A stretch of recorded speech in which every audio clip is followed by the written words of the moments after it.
صل على محمد وعلى آل محمد كما صليت على إبراهيم وعلى آل إبراهيم إنك حميد مجيد اللهم بارك على محمد وعلى آل محمد كما باركت على إبراهيم وعلى آل إبراهيم إنك حميد مجيد الحمد لله وحده والصلاة والسلام على من لا نبي بعده أعوذ بالله من الشيطان الرجيم بسم الله الرحمن الرحيم قل أفغير الله تأمروني أعبد أيها الجاهلون سورۃ پاک سورہ زمر ختم ہونے کے قریب آئی۔ میں نے شروع میں عرض کیا تھا کہ اللہ کی توحید کو سمجھنا ہو، اللہ کیا چاہتا ہے، میرے بندے مجھے کیسے مانیں، اس کے لیے سورہ انعام، سورہ یونس اور سورہ زمر کا مطالعہ کرنا چاہیے، ان کو پڑھنا چاہیے۔ اس صورت میں کیا بیان کیا گیا آپ تفصیل کے ساتھ 3 دن سے سن رہے ہیں۔ آج اس کا آخری مضمون ہے اور بات کہاں سے شروع ہو رہی ہے؟ قل افغیر اللہ تأمرونی اعبد ایھا الجاہلون۔ مکہ کے مشرک مختلف موقع پر آپ سے مطالبہ کرتے تھے کہ آپ اپنے موقف میں تھوڑی نرمی پیدا کیجئے، اور عجیب بات ہے 1450 سال گزر گئے، آج بھی ہم ہی سے یہ مطالبہ ہوتا ہے کہ آپ اپنے موقف میں نرمی پیدا کیجئے۔ وہ نرمی پیدا کریں بھئی 33 کروڑ کے بجائے 30 کروڑ پر خوش ہو جائیں، 28 کروڑ پر خوش ہو جائیں، 20 پر خوش ہو جائیں۔ نہیں، بالکل نہیں، وہ ایک کو چھوڑنے کے لیے تیار نہیں۔ اگر ہم سے کہا جاتا ہے کہ آپ اپنے موقف میں نرمی پیدا کیجئے، تو نرمی کا مطلب یہی نکلا کہ ہم اکیلے اللہ کو مانتے ہیں، تو ہم کہیں کہ نہیں چلو ٹھیک ہے 2-4 چل جائیں گے، اس کے ساتھ زیادہ نہیں چلیں گے لیکن 2-4 چل جائیں گے۔ یہی مطالبہ مکہ کے کافر بھی میرے اور آپ کے آقا حضرت محمد عربی صلی اللہ علیہ وسلم سے کر رہے تھے کہ آپ تھوڑا ڈھیلا ہو جائیں، ذرا نرمی پیدا کریں، پھر حلوے مانڈے سب مل کر کے کھائیں گے۔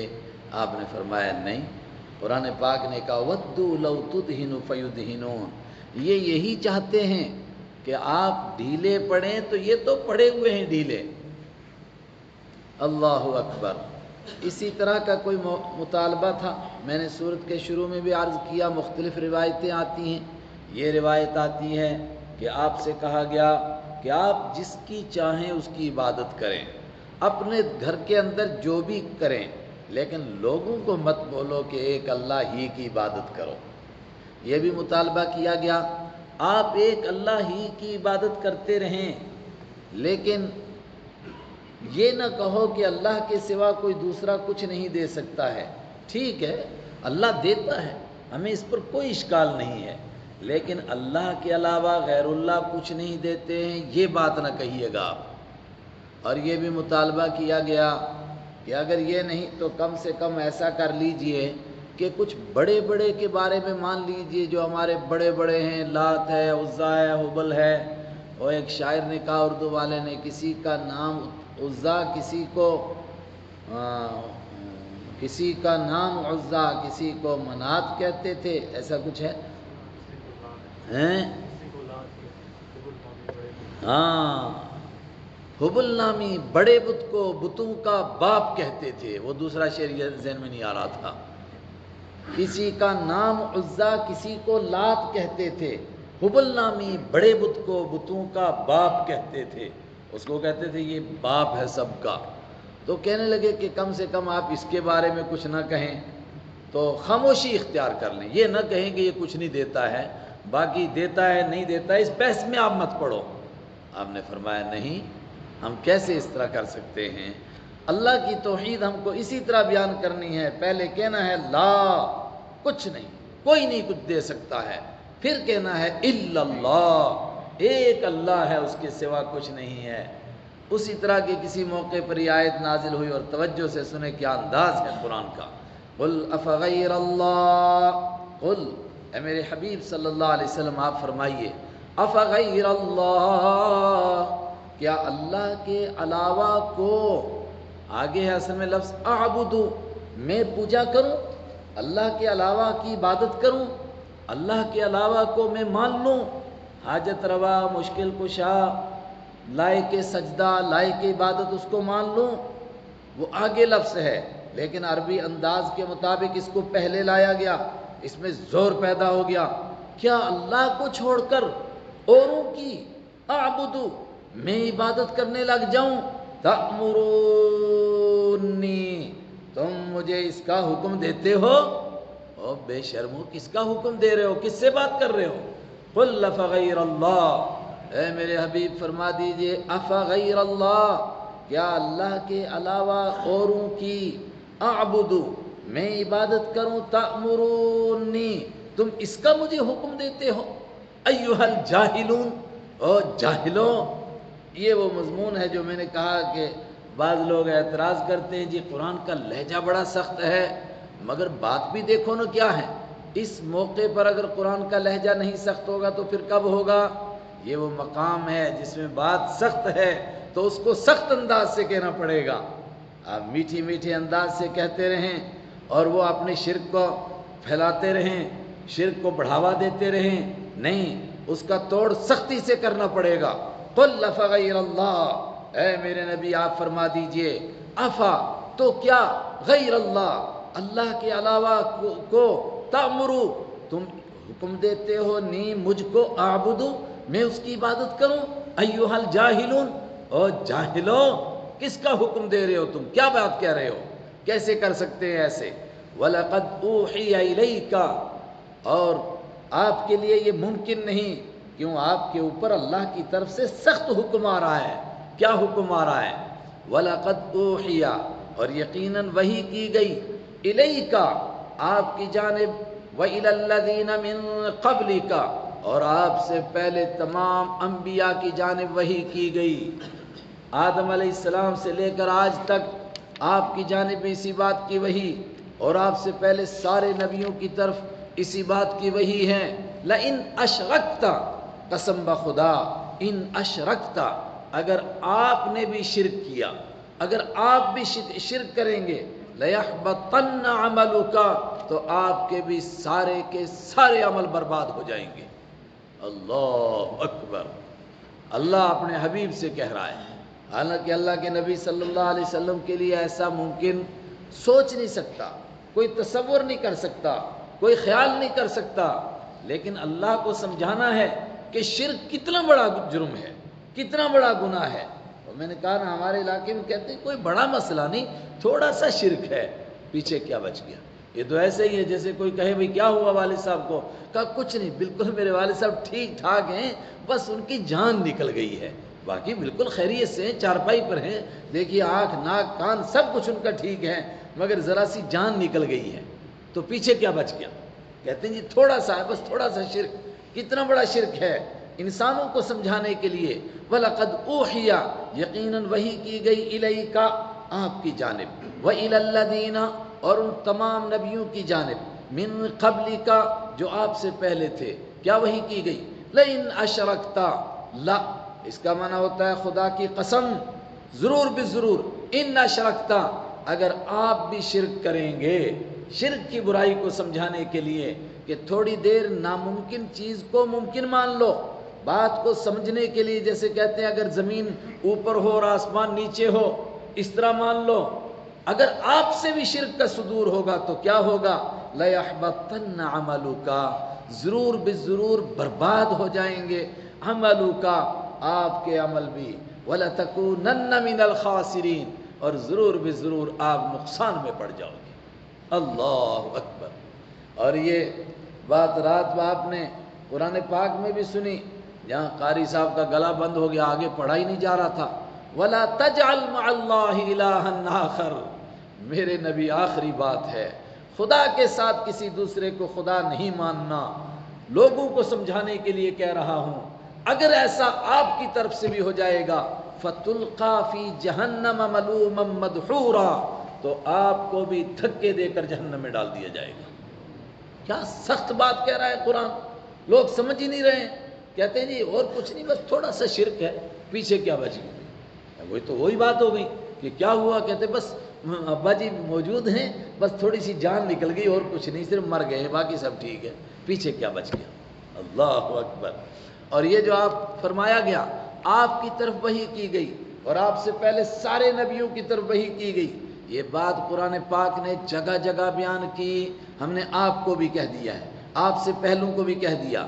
ایک مقام میں آپ کو سناتا ہوں، سورہ انبیاء 17 پارہ ہے، آیت نمبر 25 ہے، وَمَا أَرْسَلْنَا مِن قَبْلِكَ مِن رَسُولٍ، اے میرے نبی صلی اللہ علیہ وسلم، ما ارسلنا نہیں بھیجا ہم نے، من قبلک آپ سے پہلے، من رسول کسی رسول کو، الا نوحی الیہ مگر ہر ایک کی طرف ہم نے ایک وحی کی، ایک وحی سب کی طرف کی ہم نے۔ کیا وحی کی؟ انہ لا الہ الا انا، بات یہ ہے لا الہ نہیں ہے کوئی عبادت کے لائق الا انا سوائے میرے، فاعبدونی تو تم میری ہی عبادت کرنا، کسی اور کی عبادت نہیں کرنا۔ سارے نبیوں کا پہلا مشن کہ انسانوں کو ایک مالک کے سامنے جھکائیں، ایک مالک کی دعوت دیں، اس کی عبادت کے اوپر ان کو لائیں، یہ سارے نبیوں کا مشن۔ یہ آپ کی طرف بھی وحی کی گئی، آپ سے پہلے نبیوں کی طرف بھی وحی کی گئی۔ اور شرک کا کیا مطلب ہے کہ انسان کسی چیز میں بھی، کوئی نعمت ملنے میں بھی کسی کو سبب حقیقی نہ مان لیں۔ ظاہری طور پر کسی نے دوائی دی بخار کی اور آدمی کا بخار ہلکا ہو گیا تو اس نے کہا ڈاکٹر کی دوائی سے میں ٹھیک ہو گیا ہوں۔ تمام علماء نے لکھا ایمان والا اگر یہ بات کہتا ہے تو اس کا مطلب کہ یہ مومن ہے، یہ توحید پر کہہ رہا ہے۔ وہ کیا کہنا چاہتا ہے؟ شفا اللہ کے ہاتھ میں ہے، ساری دنیا کی دوائیاں اکٹھی کر کے کھا لو تب بھی شفا نہیں ملے گی، شفا اللہ کے ہاتھ میں، دوائیوں سے ٹھیک نہیں ہوتے ہیں۔ اگر دوائیوں سے ٹھیک ہوتے بیمار مرتے کیوں؟ لیکن ہاسپٹلوں میں ہی مر رہے ہیں، گھروں میں نہیں مر رہے ہیں، لوگ دوائیاں کھاتے کھاتے مر رہے ہیں، دوائیوں سے نہیں ٹھیک ہوتے۔ مگر دوائیوں میں اللہ تعالیٰ نے شفا رکھی ہے، تو اس نے کہا کہ اللہ نے مجھے ٹھیک کیا، مگر اللہ نے دوائی میں شفا رکھی تھی۔ کسی نے کہا، وہ عربی کا مشہور جملہ آتا ہے انبت الربیع البقلا، موسم میں بہار نے سبزے کو اگایا، سبزے کو تو اللہ نے اگایا، لیکن کیا کہنا چاہتا ہے؟ اللہ نے سبب بنایا موسم میں بہار کو، بارش برسی تو سبزہ اگ گیا۔ تو اس طرح اگر کسی کو سبب کے طور پر کہے کہ فلاں آدمی نے یہ کام کیا تو کر سکتا ہے، لیکن وہ خود کر سکے ایسا کسی کے اندر طاقت نہیں۔ اگر کوئی ایسا خیال کرے گا اسی کا نام شرک ہے۔ اور غیر اللہ کی عبادت کرنے کا مطلب اس کے نام پر صدقہ دینا، اس کے نام کا سجدہ کرنا، اس کے نام کا روزہ رکھنا، وہ سارے کام جو اللہ کے لیے کیے جاتے ہیں وہ عبادت ہے۔ جب غیر اللہ کے لیے کریں گے وہی عبادت ہو جائے گی، وہی شرک ہو جائے گا۔ حالانکہ وہ تو یہ کہتے تھے کہ آپ غیر اللہ کو یہ مت کہو ان کی پوجا نہ کرو، صرف بڑوں بڑوں کی برائی کرنا چھوڑ دو کہ یہ کچھ نہیں دیتے۔ اس کے اوپر قرآن پاک نے کہا کہ لئن اشرکت، اگر آپ نے بھی شرک کیا تو آپ کے عمل برباد ہو جائیں گے۔ حالانکہ آپ ان کی پوجا کرنے کے لیے نہ وہ کہہ رہے تھے اور نہ نعوذ باللہ ایسا کوئی سوچ سکتا تھا۔ وَلَتَكُونَنَّ مِنَ الْخَاسِرِينَ، اور آپ ضرور بالضرور ہو جاؤ گے نقصان اٹھانے والوں میں سے۔ پھر کیا کریں؟ وَلِلَّهَ فَاعْبُدْ، بلکہ اللہ ہی کی، یہی کس کا معنی کیا؟ عربی گرامر میں اصل میں تھا فَاعْبُدْ اللہ، اللہ بعد میں تھا، اس کو پہلے لایا، اب معنی کیا نکلا؟ وَلِلَّهَ، بلکہ اللہ ہی کی، فَاعْبُدْ، اے میرے نبی عبادت کیجئے، اللہ ہی کی عبادت، اللہ ہی سے مانگیے اور کسی سے نہیں۔ وَكُن مِّنَ الشَّاكِرِينَ، اور اللہ ہی کا شکر کرنے والا بن جائیے۔ مطلب جب کوئی نعمت ملے تو اللہ کا شکر ادا کیجئے، اللہ کے لیے سجدہ کیجئے، اللہ کے شکر گزار بنیے، کسی اور پر چڑھاوا چڑھا کر کے کسی کا شکر ادا نہ کیجئے۔ وَلَتَكُونَنَّ مِنَ الشَّاكِرِينَ، اور آپ ضرور وَكُن مِّنَ الشَّاكِرِينَ، اور آپ ہو جائیے شکر گزاروں میں سے۔ اصل بات کیا ہے، جب مشرک شرک کرتا ہے اور اللہ کے مقابلے میں دوسرے کو بھی سجدہ کرتا ہے اور سمجھتا ہے کہ اگر اللہ یہ چیزیں دے سکتا ہے تو دوسرا بھی دے سکتا ہے، تو نعوذ باللہ وہ خدا کی شان میں کئی گستاخیاں کرتا ہے۔ پہلے سب سے پہلے گستاخی کیا ہے؟ اگر اللہ کو مانتا ہے اور پھر جا کر غیر اللہ سے مانگ رہا ہے تو یہ شکایت کرنا چاہتا ہے کہ خدا تو دے نہیں سکا، بڑی نمازیں پڑھی، بہت مانگا اس سے، وہاں سے ملا نہیں، اب میں پتھروں سے مانگنے کے لیے آ گیا ہوں۔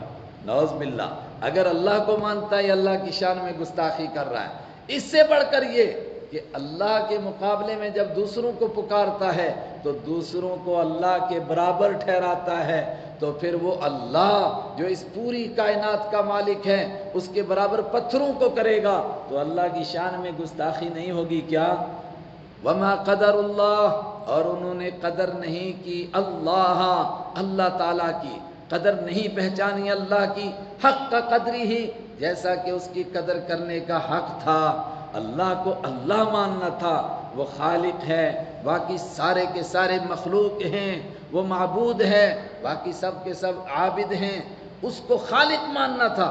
لیکن جب وہ کسی اور کو اس کے برابر کرتا ہے وہ اللہ کی قدر نہیں کرتا ہے۔ اللہ اکبر، پتھروں کو اللہ کے برابر مانتا ہے۔ اللہ کی شان کیا ہے؟ وَالْأَرْضُ جَمِيعًا قَبْضَتُهُ يَوْمَ الْقِيَامَةِ، آج اللہ کی کیا شان ہے؟ پیچھے بیان ہوا، ساری کائنات کا خالق اللہ، ساری کائنات کا مالک اللہ، سب کو وجود میں لانے والا اللہ، ساری کائنات کو بنانے والا اللہ، لیکن اس کی شان کا اظہار ہوگا جب اس کائنات کو ختم کر دیا جائے گا، توڑ پھوڑ دیا جائے گا۔ اس وقت میں کیا ہوگا؟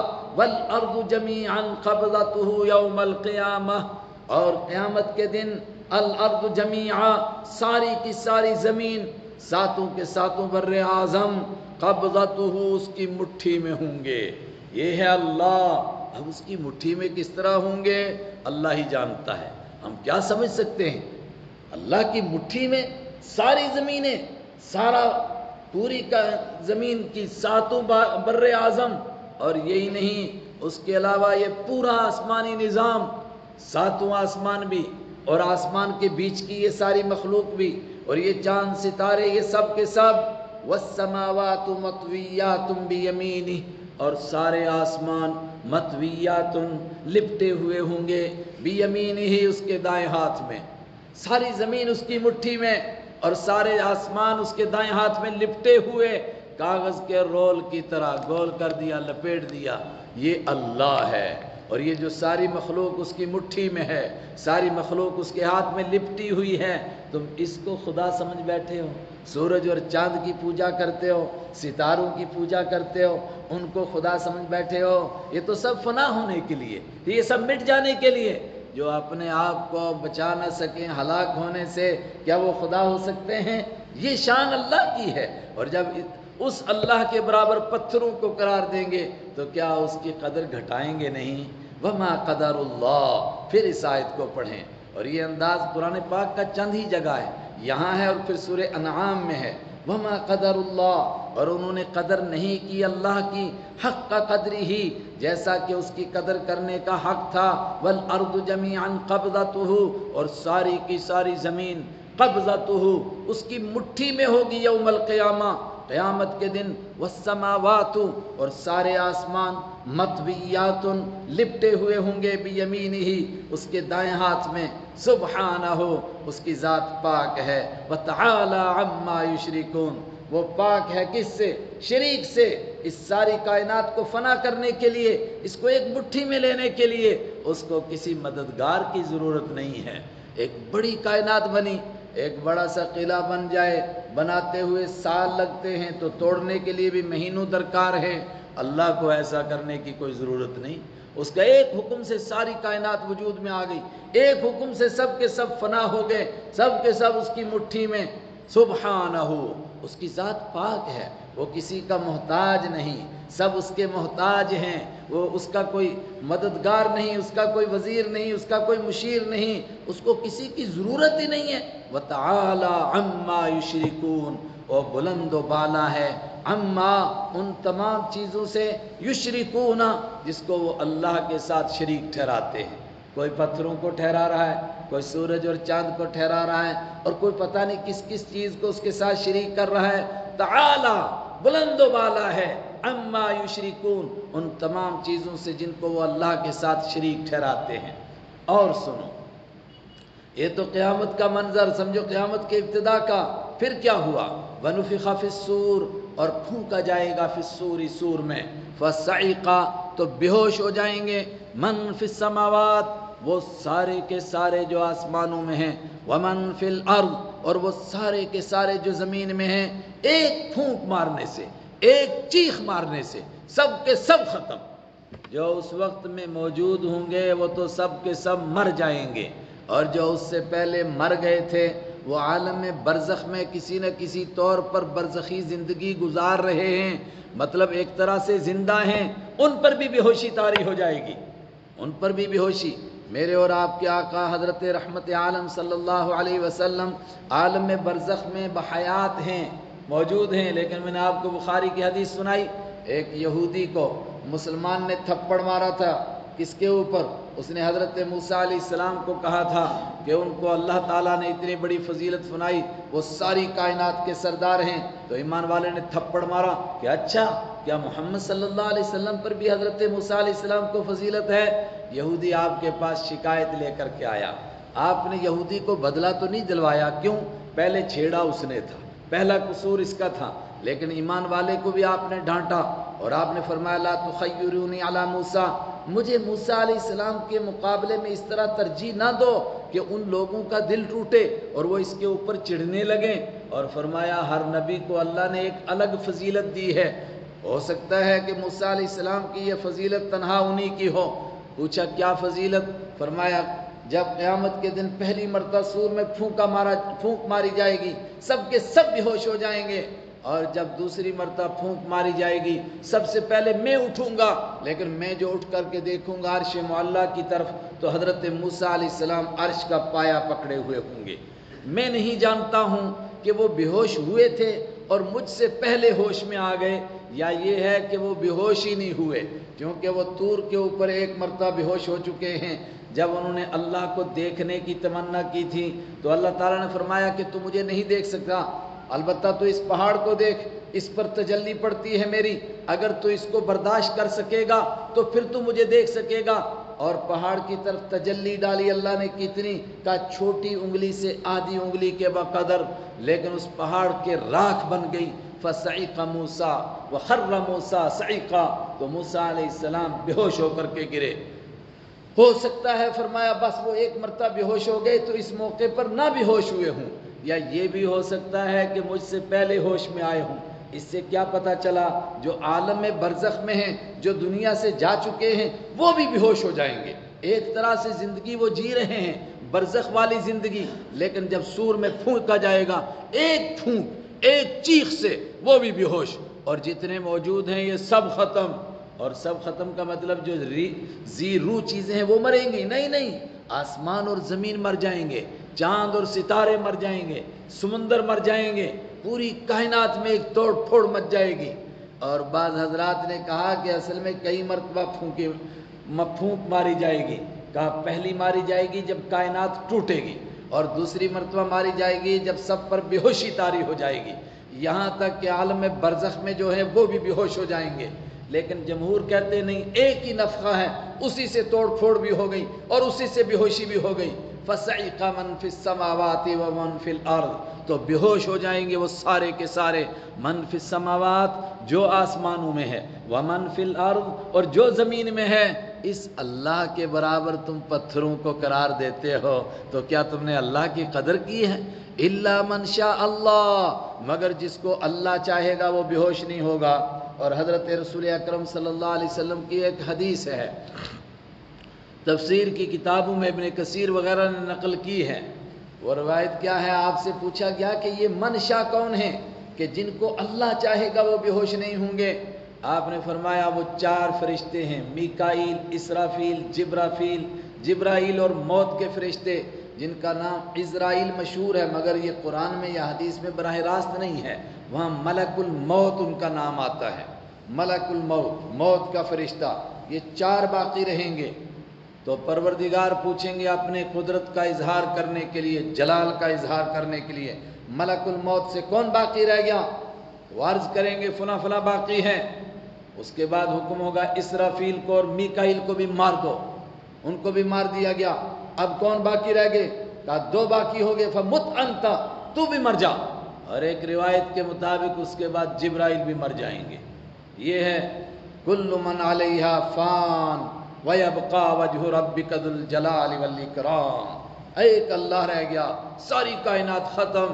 فصعق من فی السماوات ومن فی الارض، تو بے ہوش ہو جائیں گے وہ سارے کے سارے جو آسمانوں میں ہیں، ومن فی الارض، اور جو زمین میں ہیں، الا من شاء اللہ، مگر جس کو اللہ تعالیٰ چاہیں۔ ثم نفخ فیہ اخری، پھر دوسری مرتبہ نفخہ پھونک ماری جائے گی، نفخۃ اخری، دوسری مرتبہ پھونک ماری گئی۔ اور دوسری مرتبہ کائنات کو زندہ کرنے کے لیے انسانوں کے بکھرے ہوئے اعضاء کو تلاش کرنے کی ضرورت نہیں ہے، کون سا ذرہ کہاں، اس کو اکٹھا کرو، اس کو اکٹھا کرو، جلدی جلدی انسان کو واپس بناؤ۔ کوئی بہت بڑے مستری اور مزدور اور بڑی ٹیم لگانے کی ضرورت نہیں ہے، ایک ہی پھونک ماری گئی جس سے سارے کے سارے دوبارہ زندہ ہو گئے، پھر کائنات وجود میں آ گئی۔ ثم نفخ فیہ اخری، پھر دوسری مرتبہ پھونک ماری جائے گی۔ فاذا هم قیام ینظرون، اچانک سارے کے سارے قیام، کھڑے ہوں گے، ینظرون، دیکھ رہے ہوں گے۔ انسان تو سب کے سب کھڑے ہوں گے ہی، کمال یہ ہے کہ جو دوسری مخلوق ہے، حیوان وغیرہ، وہ بھی سب کے سب کھڑے ہو جائیں گے۔ جب یہ سارے کے سارے اٹھ کھڑے ہوں گے اور یہ آسمان اور زمین تو توڑ پھوڑ دی گئی، تو اس وقت میں کیا ہوگا؟ وہ آپ 13ویں پارے کے آخر میں پڑھ چکے، یوم تبدل الارض غیر الارض والسماوات، جس دن بدل جائے گی یہ زمین ایک دوسری زمین سے، ایک اور زمین وجود میں آئے گی۔ اللہ ہی جانتا ہے کہ وہ کیسی زمین ہوگی۔ حدیث میں ہے وہ روٹی کی طرح بالکل ہموار اور برابر ہوگی، لا تری فیہا عوجا ولا امتا، یہ تو قرآن نے کہا، اس میں نہ کوئی موڑ ہوگا اور نہ اونچ اور نیچ ہوگی، نہ کوئی درخت ہوگا۔ والسماوات، اور سارے آسمان بھی بدلے جائیں گے۔ وَبَرَزُوا لِلَّهِ الْوَاحِدِ الْقَهَّارِ، اور سب کے سب ایک اللہ کے سامنے، ایک اللہ کے سامنے تنہا کھڑے ہو جائیں گے حساب دینے کے لیے۔ اللہ اکبر، یہ ہے اللہ کی شان۔ تو زمین کیسے روشن ہوگی؟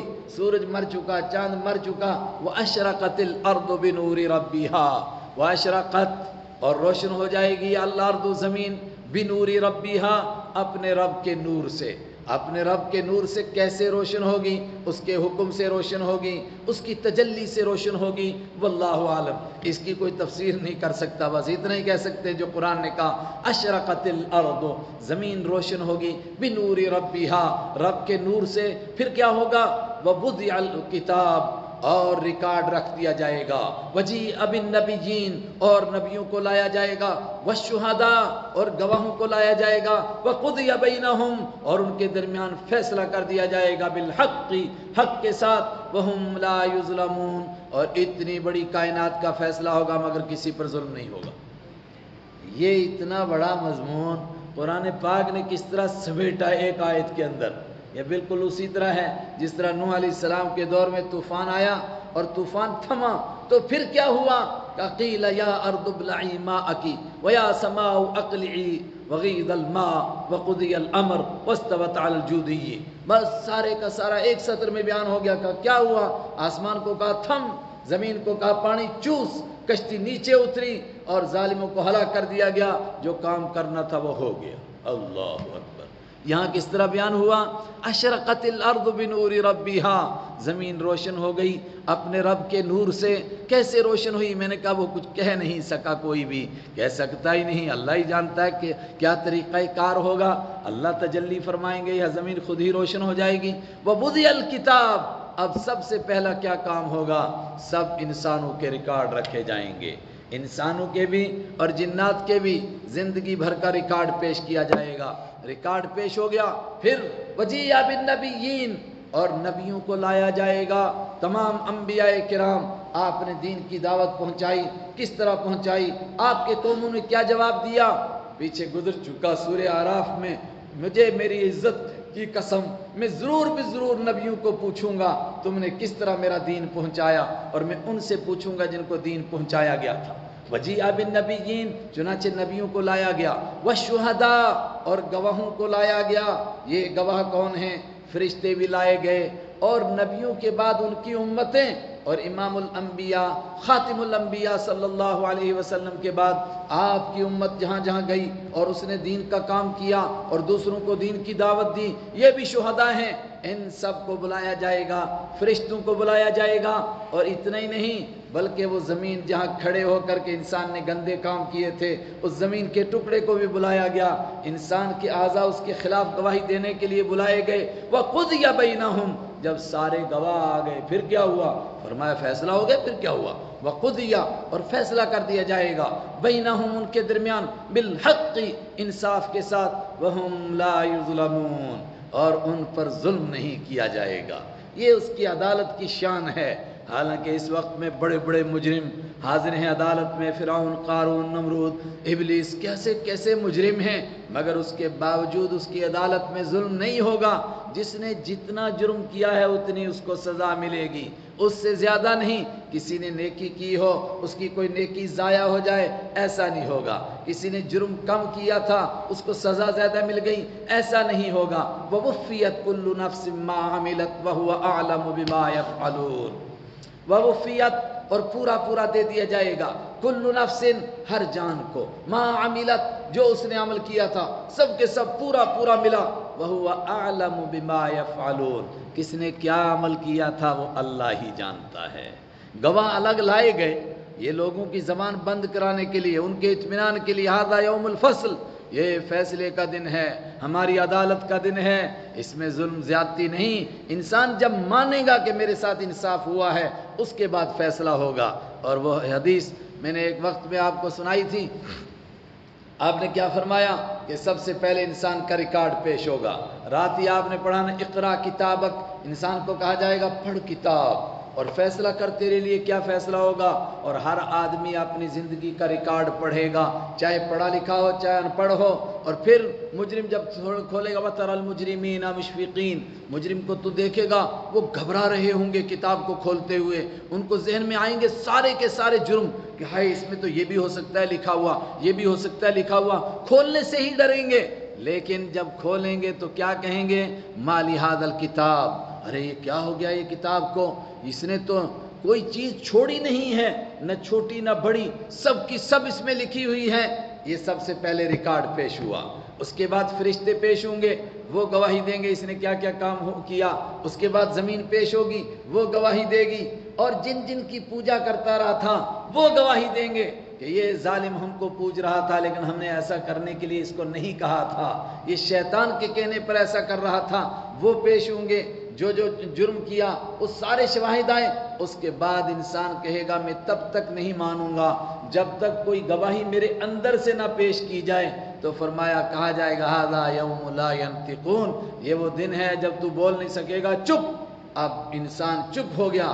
ابھی سورہ یاسین میں ہم پڑھ کر آئے، اس کے اعضاء بولنے لگ جائیں گے، پیر بولیں گے، ہاتھ بولیں گے، جسم کی کھال بولے گی، کھال کا ایک ایک بال بولے گا۔ وَهُوَ أَعْلَمُ بِمَا يَفْعَلُونَ، اور ان کو بلوانے کی ضرورت ہی نہیں، اللہ تو خوب جانتا ہے وہ کیا کرتے تھے۔ وہ تو صرف ان کے اطمینان کے لیے اپنی عدالت کی پوری کاغذی کاروائی پوری ہوتی ہے تاکہ کوئی کہہ نہ سکے کہ اس کی عدالت میں ظلم ہو گیا۔ پھر کیا ہوگا؟ اللہ اکبر، آگے کا منظر جب عدالت سے فیصلہ ہوا تو کیا ہوتا ہے؟ پھر جس کو انعام ملتا ہے اس کو انعام دینے کے لیے لے جایا جاتا ہے، اور جس کو سزا ملتی ہے اس کو جیل میں لے جایا جاتا ہے۔ وسیق الذین کفروا، وسیقا، اور ہانکا جائے گا، ہانک کر لے جایا جائے گا، الذین کفروا، ان لوگوں کو جنہوں نے کفر کیا، الی جہنم، جہنم کی جانب۔ مگر کیسے ہانک کر لے جائیں گے؟ زمرا، الگ الگ ٹولیوں میں۔ سب سے پہلے تو بڑی بڑی سوچ والے الگ ہوئے نا، فرشتوں کی پوجا کرنے والے الگ، عیسیٰ علیہ السلام کے پجاری الگ، عزیر علیہ السلام کے پجاری الگ، پتھروں کے پجاری الگ۔ پھر اتنا ہی نہیں، جرم کرنے والے الگ، فلاں گناہ کرنے والے الگ، چور الگ، ڈکیت الگ، بدماش الگ، رشوت خور الگ، ہر ایک کا الگ الگ، ان کی اپنی جماعت بنے گی، اپنی ٹولیاں بنیں گی۔ اور پھر ان ٹولیوں کے بیچ میں چھوٹی چھوٹی ٹولیاں، یومئذ یصدر الناس اشتاتا، جس دن انسان جدا جدا ہو کر کے نکلیں گے، الگ الگ، یتفرقون، جدا جدا ہوں گے، جیسی سوچ ہوگی ویسی اپنی جماعت کے ساتھ ملتا جائے گا، اسی کو کہا زمرہ۔ اور کتنا یہ زبردست لفظ ہے کہ پوری سورت کا اسی کے اوپر نام ہے، سورہ زمر۔ وسیق الذین، اور ہانکا جائے گا، الذین کفروا، ان لوگوں کو جنہوں نے انکار کیا تھا، قرآن سے انکار، اللہ کے حبیب سے انکار، اللہ کی توحید کا انکار، آخرت کا انکار، الی جہنم، جہنم کی جانب، زمرہ، ٹولیاں بنا بنا کر، گروہ بنا بنا کر، جماعتیں بنا بنا کر کے، حتی اذا جاؤہا، یہاں تک کہ جب وہ آئیں گے ہاں اس جہنم کے پاس، فتحت ابوابہا، اچانک اس کے گیٹ کھولے جائیں گے، اور جہنم کے کتنے گیٹ؟ 7 دروازے، لہا 7 ابواب، سورہ حجر میں گزر چکا، اس کے 7 گیٹ ہوں گے۔ اور 7 گیٹ کیوں؟ بڑے بڑے جو انسانوں کے طبقے ہوں گے وہ 7 ہوں گے، ایک طبقے میں کوئی ایک جگہ سے، سب سے نیچے کے طبقے میں منافق، اس کے اوپر پھر دوسرے، اس کے اوپر تیسرے، اس کے اوپر چوتھے، ایک ایک گیٹ سے ایک ایک گروہ داخل ہوگا، اس کے بعد پھر چھوٹے چھوٹے جرموں کے اعتبار سے الگ الگ بانٹے جائیں گے، فتحت، اچانک کھلیں گے، گویا اس سے پہلے بند ہوں گے، ان کے آنے پر ایک دم کھلیں گے، اس سے ایسی دہشت لگے، ایسی دہشت کہ جس کو سورہ مزمل میں فرمایا کہ اس دہشت کا اگر تصور کرے تو بچہ بوڑھا ہو جائے ایک ہی دن میں، اللہ اکبر۔ فتحت ابوابہا، اس کے گیٹ کھول کے دکھایا جائے گا، یہ جہنم ہے، اس میں تم کو جانا ہے، چلو۔ وقال لہم خزنتہا، اور ہر جہنمی کو گیٹ کے اوپر کہے گا گیٹ کیپر، خزنتہا، یہ جمع ہے خازن کی، اس کے گیٹ کیپر کہیں گے جہنمی کو، ارے یہاں پہنچ گئے تم، الم یاتیکم رسل منکم، الم یاتی، کیا نہیں آئے تھے، کم، تمہارے پاس، رسل منکم، تم میں سے رسول، تم میں سے انبیاء، سمجھانے کے لیے، تمہیں دین کی بات بتانے کے لیے نہیں آئے تھے تمہارے پاس؟ کیا انہوں نے تمہارے سامنے اللہ کی آیتیں نہیں پڑھ کر کے تمہیں سنائے؟ یتلون علیکم آیات ربکم، جو تلاوت کرتے تھے، سناتے تھے، علیکم، تم کو، آیات ربکم، تمہارے رب کی آیتیں، کیا آئے تھے کہ نہیں آئے تھے؟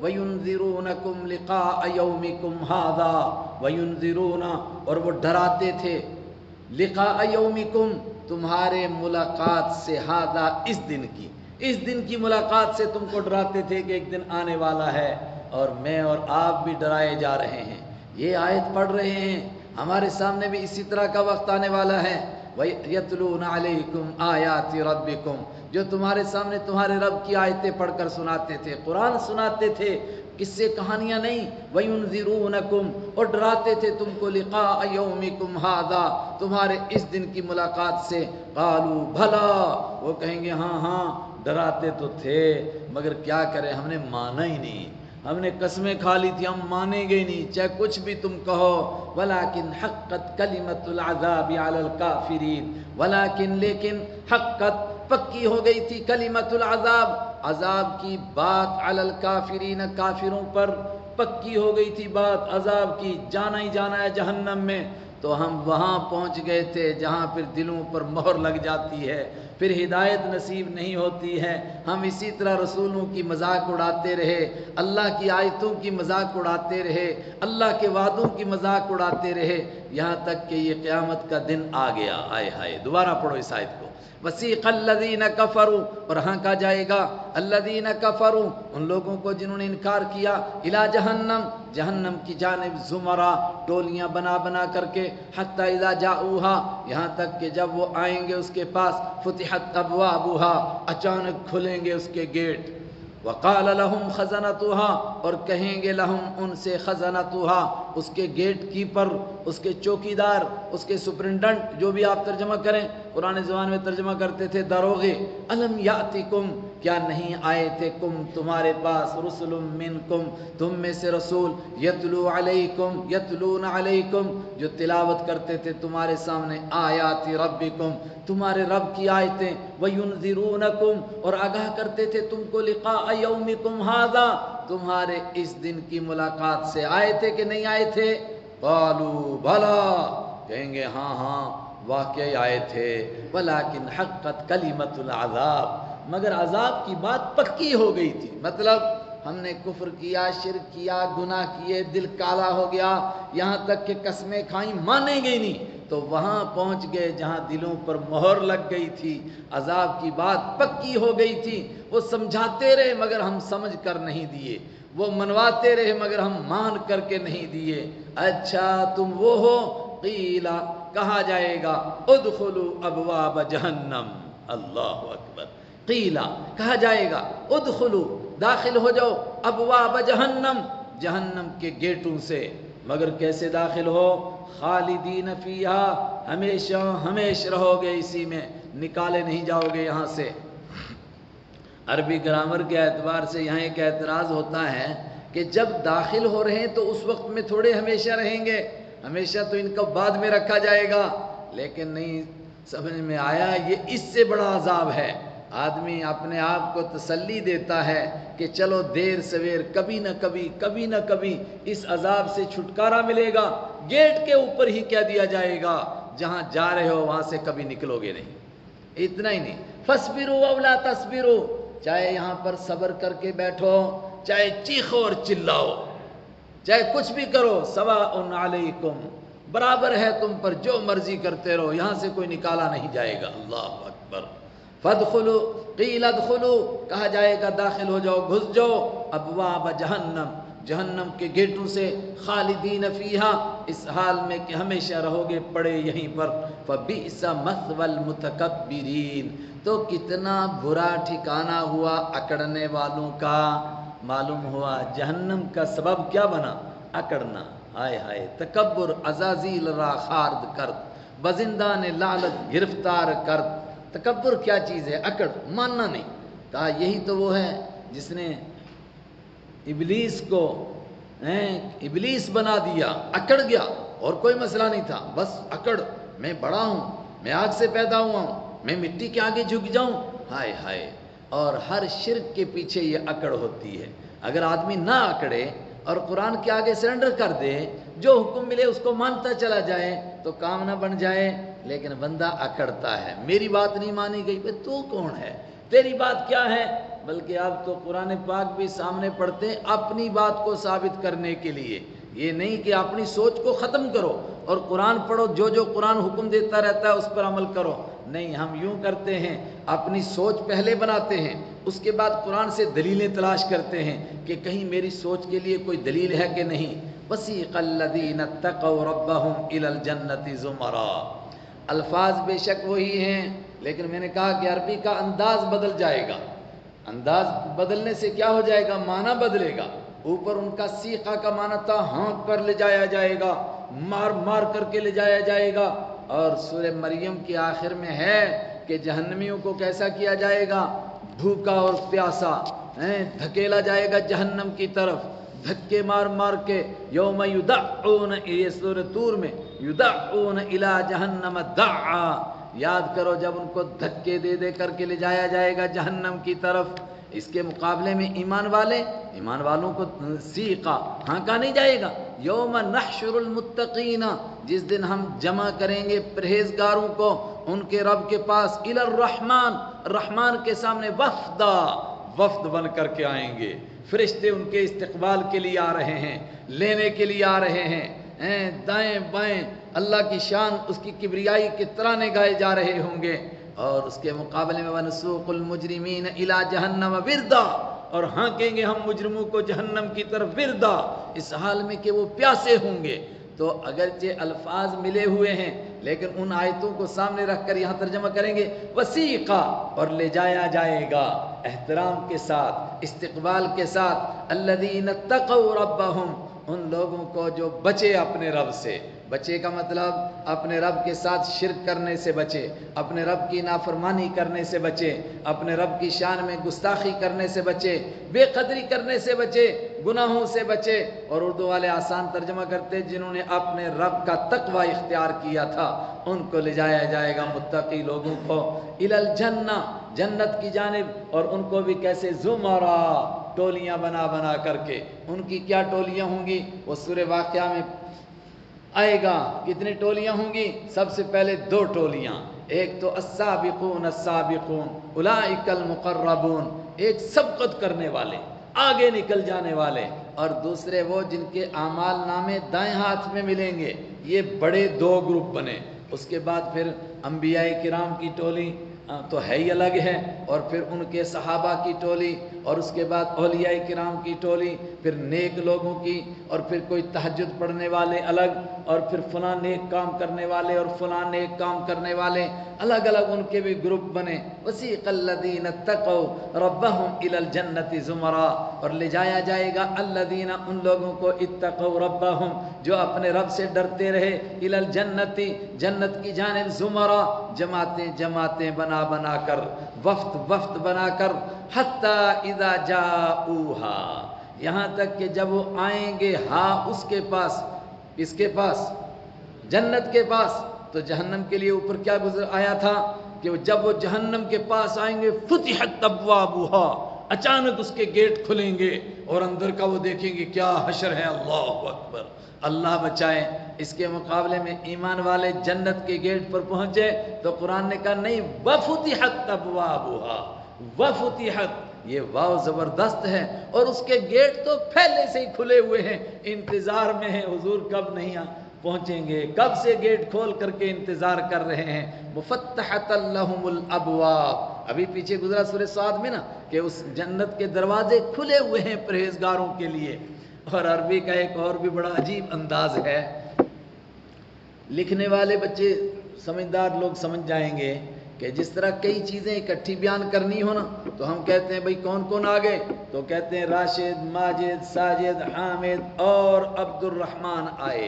یہ اصل میں انگلش کا طریقہ ہے کہ فلاں آیا اینڈ فلاں، تو لاسٹ میں لگاتے ہیں واو. اردو میں بھی ویسے کرنے لگ گئے. عربی کا یہ انداز نہیں ہے. عربی میں کیا ہے، جب کوئی چیز اکٹھی بیان کی جاتی ہیں تو 7 چیزیں بیان کرتے ہیں، اس کے پہلے واو نہیں لگاتے ہیں. جب 8ویں چیز آتی ہے اس سے پہلے واو لگاتے ہیں. مثلا اللہ کے راستے میں قربانیاں دینے والوں کی صفات بیان ہوئیں، التائبون العابدون الحامدون السائحون الراکعون الساجدون الآمرون بالمعروف. کتنے ہو گئے یہ؟ 7. یہاں تک کا واو آیا نہیں آیا. اب والناہون عن المنکر، 8ویں سے پہلے واو آیا. جب اس طرح چیزیں آتی ہیں 7 تک واو نہیں لاتے، 8ویں سے پہلے واو لاتے ہیں. اس کو واو ثمانیہ کہتے ہیں.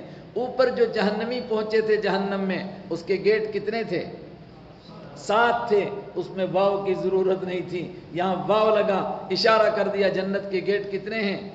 8 گیٹ ہیں. جنت کے 8 گیٹ اور جہنم کے 7 گیٹ ہیں.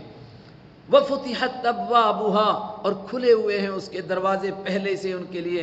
وقال لهم خزنتها، اور ان سے کہیں گے خزنتها، جنت کے سپرنٹنڈنٹ، جنت کے چوکیدار، جنت کے پہرے دار، جو بھی آپ لفظ استعمال کریں. شاہ صاحب کا ترجمہ تھا جنت کے داروغے، اس کے سپرنٹنڈنٹ، اس کے چوکیدار، اس کے پہرے دار کہیں گے سلام علیکم، تم کو سلام ہو. بڑا اہم لفظ ہے. جب کوئی باہر سے آتا ہے سلام وہ کرے گا کہ ہم اندر والے کریں گے سلام علیکم؟ باہر والا سلام کرے گا نا.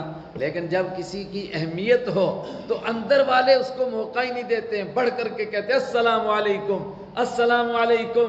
اور سورہ انعام میں ہے غریبوں کے لیے. ابو جہل وغیرہ کہتے تھے ان غریبوں کو مجلس سے اٹھاؤ تب ہم ایمان لائیں گے. قرآن پاک نے کہا اذا جاؤوک، جب یہ آپ کے پاس آئے فقل سلام علیکم، آپ ان کے سلام کا انتظار نہیں کرنا. اللہ کے نزدیک ان کی ایسی حیثیت ہے کہ آپ ان کو پہل کیجئے سلام کرنے میں. اللہ اکبر. وہ کہہ رہا تھا ان کو مجلس سے اٹھاؤ، اللہ نے فرمایا نہیں، فقل سلام علیکم کتب علی نفسہ الرحمہ، آپ کہیے ان کو سلام. تو یہاں جب جنتی پہنچیں گے تو جنتیوں کو سلام کرنے کا موقع ہی نہیں دے گا جنت کا سپرنٹنڈنٹ. وہاں کے فرشتے ادھر سے سلام علیکم، سلام ہو میاں، خوش رہو، طبتم، ارے تم بہت اچھے رہے اور مزے کے لوگ رہے، تم بچ گئے، کامیاب ہو گئے. فادخلوها خالدین، تم بھی داخل ہو جو جنت میں، مگر گیٹ کے اوپر ہی مزدہ، گیٹ کے اوپر ہی خوشخبری، خالدین، ہمیشہ ہمیشہ رہو گے اس میں، نکالے نہیں جاؤ گے. اللہ اکبر.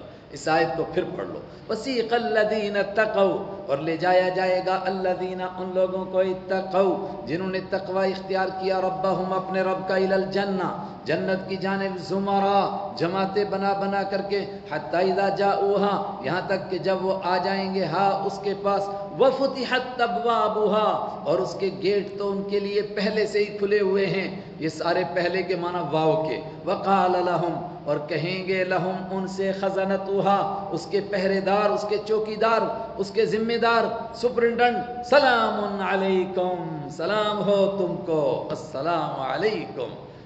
جنت والوں کی یہی سب سے بڑی نعمت سورہ یاسین میں گزری تھی نا. کیا کریں گے؟ آپس میں ملیں گے تو سلام، اور پھر فرشتے ملیں گے تو وہ بھی سلام، اور سب سے بڑی بات کیا؟ سلام قولا من رب الرحیم، رب رحیم کی طرف سے بھی سلام. فادخلوها طبتم تم بڑے مزے کے لوگ ہو، بہت اچھے ہو. فادخلوها داخل ہو جاؤ جنت میں، خالدین اس حال میں کہ ہمیشہ رہو گے. اللہم ارزقنا اللہم اجعلنا منہم، اللہ تعالی ہم سب کو ان میں شامل فرمائے. ہم گیٹ پر پہنچے ہیں، یہ دنیا کی باتیں یاد کریں اور اللہ سے یہی امید کرنی ہے. ہمارے پاس کچھ نہیں مگر اس کے کرم کی امید ہے، وہ ضرور ہمیں پہنچائے گا، ہماری ملاقات بھی ہوگی. ہم ان باتوں کا تذکرہ بھی کریں گے کہ دنیا میں کہیں بیٹھے تھے، وہاں مذاکرہ کر رہے تھے، اللہ نے ملاقات نصیب کر دی. میاں محمد رحمۃ اللہ علیہ کو اللہ جزائے خیر دے، وہ فرماتے جس چیز دی لوڑ ہے چڑھی ہے اوڑ ایک دن لبدی. جس چیز کے پیچھے آدمی پڑ جائے کبھی نہ کبھی تو ملے گی، جنت بھی انشاءاللہ ملے گی. دنیا میں کئی ساری عجیب باتیں ہوتی ہیں. ایک آدمی جدہ میں رہتا ہے، وہ اتفاق سے ان کے باپ دادا ہماری زبان بولتے تھے، وہ تو بھول گئے، اب پڑوس میں پنجابی بولتے. تو اس نے کہیں وہ میری بات سنی ہماری زبان میں، تو کہتا ہے بس میں نے طے کر لیا کہ اس مولوی سے میں نے ملنا ہی ملنا ہے. کہاں ملے؟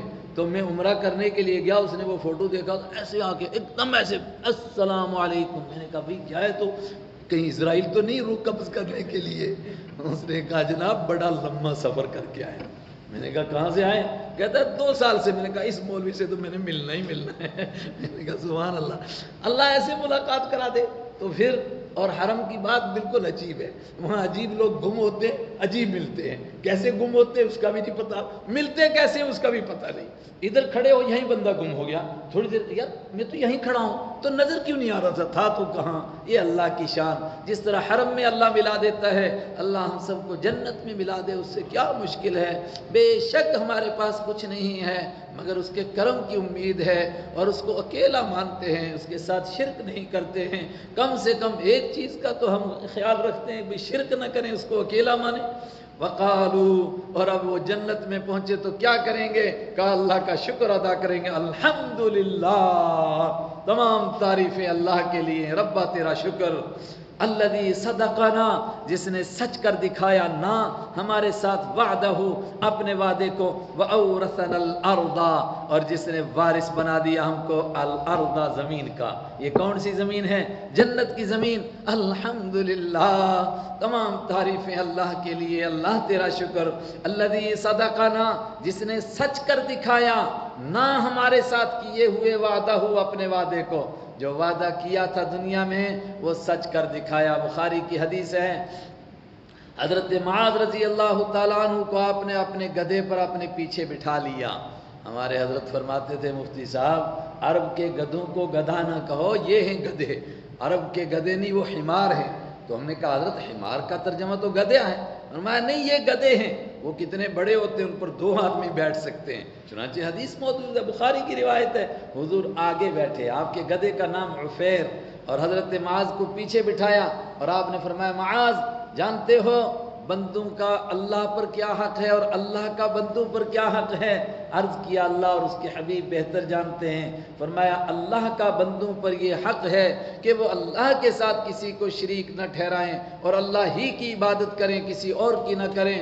اور بندوں کے اوپر، بندوں کا اللہ پر کیا حق ہے؟ فرمایا بندوں کا یہ حق ہے کہ اللہ ان کو جنت میں داخل کرے گا اور ان کو عذاب نہیں دے گا. انہوں نے کہا اولم ابشر، کیا میں لوگوں کو اس کی خوشخبری نہ سنا دوں؟ فرمایا خوشخبری ابھی مت سناؤ. فیتکلون، لوگ لوگ بھروسہ کر کے بیٹھ جائیں گے، پھر کہیں گے بھائی جنت میں تو جانا ہی جانا ہے، نہیں ابھی ان کو محنت کرنے دو، اس لیے کہ جنت میں بڑے درجے ہیں، 100 درجے ہیں۔ آپ نے فرمایا ایک ایک درجے کے بیچ میں اتنا فاصلہ ہے جتنا زمین اور آسمان کا، یہ محنت کریں گے تو اونچا درجہ پائیں گے، اس طرح تو بیٹھ جائیں گے بھروسہ کر کے، ہو کہیں گے ٹھیک ہے جنت مل گئی اب کیا کرنا ہے۔ آئے ہائے صدقنا، اللہ نے سچ کر دکھایا ہم کو، وعدہ ہو اپنا وعدہ، یہ وعدہ کہ میں تمہیں جنت دوں گا۔ وَأَوْرَثَنَا الْأَرْضَ، اور اس نے وارث بنایا نا ہم کو، الْأَرْضَ، زمین کا وارث بنایا۔ زمین سے مراد کون سی زمین؟ جنت کی زمین۔ مگر کیسا وارث بنا؟ دنیا میں آدمی کتنا بڑا ہو تب بھی ایک ملک سے دوسرے ملک میں ویزے کی مصیبت، پاسپورٹ کی مصیبت، اور ہٹو بچو اور کیا کیا مصیبتیں۔ مگر جنت کیسی ہے؟ نتبوأ من الجنت حیث نشاء، نتبوأ ٹھکانہ بناتے ہیں، گھر بناتے ہیں ہم، من الجنتی جنت میں، حیث نشاء جہاں ہم چاہتے ہیں، کوئی روک نہیں کوئی ٹوک نہیں، جہاں جاؤ جہاں جانا چاہو۔ اتنی بڑی جنت کہ سب سے کم بندے کو جو جنت ملی وہ اس دنیا سے 7 گنا بڑی، تو آپ فرمائیں گے کہ اتنی بڑی جنت میں آدمی گھومے گا کیسے، وہاں جائے گا کیسے؟ آج انسان راکٹ بنا رہا ہے جو کہیں سے کہیں پہنچتا ہے، تو اللہ کے ہاں سے جو سواری ملے گی، 1450 سال پہلے اللہ کے حبیب نے سمجھایا۔ ایک صحابی یہی عرض کرنے لگے اتنی بڑی جنت میں گھوموں گا کیسے؟ فرمایا تجھے ایک گھوڑا ملے گا، ایک لمحے میں تو ادھر سے ادھر جائے گا، تو ایک خیمے میں بیٹھے گا، اور خیمہ کتنا بڑا ہوگا؟ تقریباً یعنی آج کے حساب سے مان لیجئے کہ 150 کلومیٹر کے قریب لمبا، اور تقریباً کوئی 80 کلومیٹر کے برابر چوڑا۔ لیکن فرمایا اس کونے سے اس کونے میں تجھے اس طرح نظر آئے گا جس طرح تو سامنے بیٹھا ہوا ہے، اور اس کے بیچ میں تیرے غلام اور تیرے خادم اس طرح دوڑ رہے ہوں گے، اتنے خوبصورت جیسے بکھرے ہوئے موتی، اور اسی خیمے میں تیرے اہل خانہ ہوں گے، کوئی ادھر بیٹھا ہوا کوئی ادھر بیٹھا ہوا، بے شک کشادہ ہے، مگر تجھے ادھر سے ادھر جانے میں کوئی دقت نہیں لگے گی۔ نتبوأ من الجنہ، ہم ٹھکانہ بناتے ہیں جنت میں، حیث نشاء جہاں ہم چاہتے ہیں، فنعم اجر العاملین، اللہ فرماتا ہے او کتنا اچھا بدلہ ہے عمل کرنے والوں کا۔ اور سنو، وَتَرَى الْمَلَائِكَةَ، اور تو دیکھے گا فرشتوں کو، حافین من حول العرش، حافین گھیرا جمائے ہوں گے عرش کے ارد گرد۔ اور ابھی اگلی صورت میں آئے گا کہ نہیں کچھ عرش کے اٹھانے والے ہیں، اور کتنے ہیں؟ ایک حدیث میں ہے کہ ابھی تو 4 فرشتے ہیں، لیکن سورہ الحاقہ میں آپ پڑھیں گے کہ نہیں اس دن کتنے فرشتے ہوں گے؟ 8 فرشتے، مگر وہ ہیں کتنے؟ ایک فرشتے کے کندھے سے دوسرے فرشتے، وہ ایک فرشتے کے 2 کندھوں کے بیچ میں کتنا فاصلہ ہوگا؟ کہا جتنا زمین اور آسمان کا، اس سے زیادہ 2 کندھوں کا فاصلہ ہے، تو باقی جسم کتنا بڑا ہوگا اللہ ہی جانتا ہے۔ اللہ اکبر۔ حضرت اسرافیل علیہ السلام جو سور لے کر کے کھڑے ہیں، سور کیا ہے؟ سینگ کی طرح ایک چیز ہے، اور فرمایا جب سے کائنات بنی اور اللہ نے ان کو حکم دیا، وہ دونوں ہاتھوں میں لیے اس طرح کھڑے ہیں، اور ٹک ٹکی باندھے اللہ کی طرف دیکھ رہے ہیں کہ کب حکم آئے تو میں اس میں پھونک ماروں، بگل بچے اور سب کے سب مر جائیں۔ تو آپ نے فرمایا جانتے ہو سور کا منہ کتنا بڑا ہے، اس کا قطر کتنا ہے؟ کہا جتنا زمین اور آسمان کے خلا ہے اتنا اس کا قطر ہے۔ اللہ اکبر۔ وہ کتنا بڑا سور ہے جس سے ایک پھونک نکلی اور سب کے سب ختم۔ لیکن اس دن کیا ہوگا؟ سب سے اونچے مقام کے فرشتے 4 فرشتے، اس کے بعد جو عرش کو اٹھانے والے فرشتے ہیں، اس کے بعد کون سے؟ جو عرش کے ارد گرد ہیں، وَتَرَى الْمَلَائِكَةَ، اور تو دیکھے گا فرشتوں کو اس دن، حافین گھیرا جمائے ہوئے ہوں گے، حلقہ باندھے ہوئے ہوں گے، گھیرنے والے ہوں گے، من حول العرش عرش کے ارد گرد، یسبحون بحمد ربہم، وہ اپنے رب کی حمد کے ساتھ اس کی تسبیح کر رہے ہوں گے۔ یعنی ایک تو سبحان اللہ، اے اللہ تو پاک ہے، دوسرے الحمدللہ تمام تعریفیں تیرے لیے ہیں، وَقُضِیَ بَیْنَهُم بِالْحَقِّ، اور لوگوں کے درمیان یوں انصاف کے ساتھ حق کے ساتھ فیصلہ کر دیا جائے گا، وَقِیلَ الْحَمْدُ لِلَّهِ رَبِّ الْعَالَمِينَ، اور جب سارے کام نمٹ جائیں تو آخر میں انسان کیا کہتا ہے؟ الحمدللہ، اور کہا جائے گا الحمدللہ رب العالمین، تمام تعریفیں اللہ کے لیے جو سارے جہانوں کا پالنے والا ہے۔ اس نے کائنات بنائی اور اسی نے کائنات یہ سجائی، اور اس کے بعد اسی نے اس کائنات میں انسان کو پیدا کیا، اور اسی نے اس کو فنا کیا، اور اسی نے اس کو دوبارہ زندہ کر دیا۔ اس سے لگی ہوئی اگلی صورت کو تھوڑا سا مضمون آج ہی پڑھتے ہیں، کیوں؟ ہم کو پتہ چلے کہ کس طرح ایک صورت میں جہاں بات ختم ہوتی ہے دوسری صورت میں وہیں سے بات شروع کر لی جاتی ہے۔ بسم اللہ الرحمن الرحیم، حامیم، تنزیل الکتاب من اللہ العزیز العلیم۔ سب سے پہلے تو یہی آیت، اس صورت کے شروع میں کیا تھا؟ حامیم شروع میں نہیں تھی، تنزیل الکتاب من اللہ العزیز الحکیم تھا، اور میں نے کہا کہ ایک ہی لفظ بدلے گا، یہاں پر علیم ہے۔ اس کتاب کا اتارا جانا من اللہ، اللہ کی طرف سے ہے۔ کون ہے اللہ؟ العزیز، جو غالب ہے، العلیم، جو سب کچھ جاننے والا ہے۔ وہاں فرمایا تھا حکیم، اس کا ہر کام حکمت پر مبنی ہوتا ہے، اور یہاں فرمایا وہ سب کچھ جانتا ہے۔ اس کے شروع میں حامیم آئی، یہ تو حروف مقطعات ہیں، اور میں نے سورہ یاسین کے شروع میں ان کی تفصیل سنا دی، لیکن یہ 7 صورتیں ہیں جن کے شروع میں حامیم آئی ہیں، اور بسا اوقات میرے اور آپ کے آقا حضرت رحمت عالم صلی اللہ علیہ وسلم ان سب کو ملا کر رات کے وقت میں تلاوت کرتے تھے، اور علامہ سیوطی رحمۃ اللہ علیہ، جلال الدین سیوطی رحمۃ اللہ علیہ کی تحقیق ہے کہ یہ 7 صورتیں یکے بعد دیگرے نازل ہوئی ہیں بلا فصل، یعنی ان کے نزول میں کوئی اور صورت شامل نہیں ہے، بیچ میں کوئی اور صورت نازل ہو گئی ہو ایسا نہیں، ایک کے بعد دوسری، ایک کے بعد دوسری، اور مضمون بھی ان سب کا ملا جلا، مگر زبردست انداز توحید کا، رسالت کا، قرآن کی صداقت کا، اور آخرت کا، اور گناہوں کے اوپر ڈانٹ ڈپٹ کا، کیا عجیب انداز ہے۔ اور اس صورت میں جہاں بات ختم ہوئی تھی وہیں سے یہاں بھی شروع ہو جائے گی، کیا؟ غافر الذنب وقابل التوب شدید العقاب ذی الطول لا الہ الا ہو الیہ المصیر۔ وہاں 2 نقشے ہم نے دیکھے اللہ تعالیٰ کے، ایک اللہ تعالیٰ کے فیصلے کا نقشہ، وہ ظالموں کو سزا دیتا ہے، چلو جہنمیوں تم جہنم میں جاؤ۔ دوسرا نقشہ دیکھا، نیکوکاروں کو جنت میں بھیجتا ہے، ان سے بھی لغزشیں ہوئیں، گناہ ہوئے، کون دودھ کا دھلا ہوا ہے، ہر ایک سے گناہ ہوئے، مگر موٹی بات دیکھی گئی، بھئی توحید کو مانتا ہے، ہاں توحید کا قائل ہے، رسالت کو مانتا تھا، آخرت کو مانتا تھا، چلو جنت میں۔ موٹی موٹی باتیں دیکھی گئیں۔ اس لحاظ سے اللہ کی صفات بھی کتنی ہیں؟ غافر الذنب، پہلی صفت ہے وہ گناہوں کو معاف کرنے والا ہے، اللہ اکبر۔ قابل التوب، وہ توبہ کو قبول کرنے والا ہے۔ اے ایمان والو، گناہ ہو گئے ہیں، معافی مانگو، اللہ سے توبہ کرو۔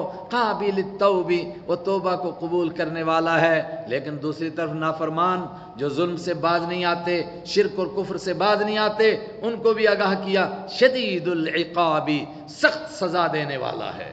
شدید العقاب، شدید العقاب، سخت سزا دینے والا ہے۔ اور جب وہ سزا دینے پر آئے تو کوئی بھاگ کر جان بچا سکتا ہے؟ ذی طول، بڑی طاقت کا مالک ہے، کون اس سے بھاگ سکتا ہے؟ کون اس سے جان چھڑا سکتا ہے؟ لا الہ، نہیں ہے کوئی عبادت کے لائق، الا ہو، سوائے اسی کے، الیہ المصیر، اسی کے پاس لوٹ کر جانا ہے۔ یہ اوپر کا منظر دیکھا جنت اور جہنم کا، کیا سمجھے اس سے؟ کہ کہیں بھاگو، کہیں جاؤ، کدھر بھی جاؤ، کچھ بھی بنو، مگر آخر میں جانا اسی کے پاس ہے۔ میاں محمد رحمت اللہ علیہ یاد آتے ہیں بار بار، بڑی گہری کتاب ہے ان کی، خیر آپ کشمیری کیا سمجھیں گے، مگر تصوف پر زبردست کتاب ہے۔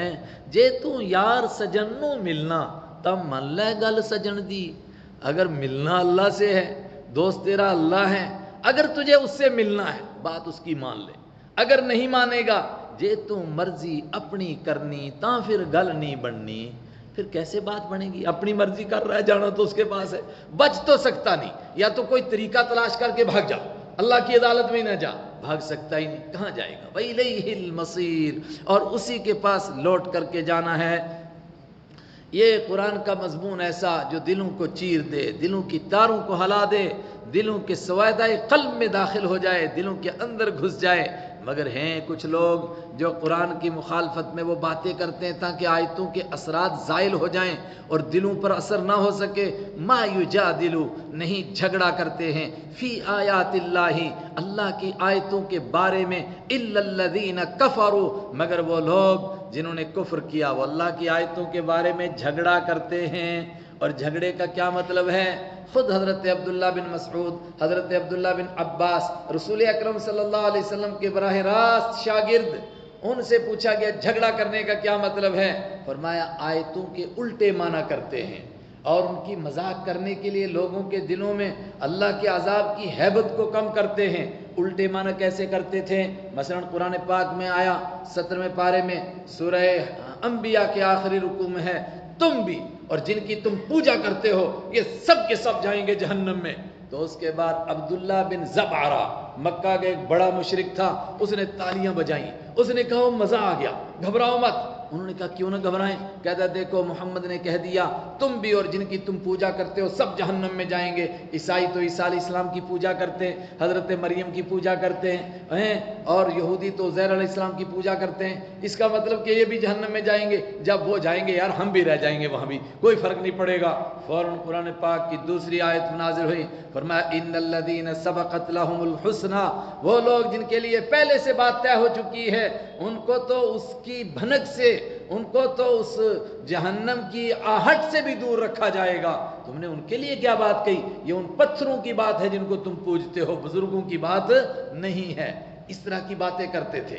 آگے آئے گا 25ویں پارے میں، فرمایا کیا ہو گیا تیری قوم کو؟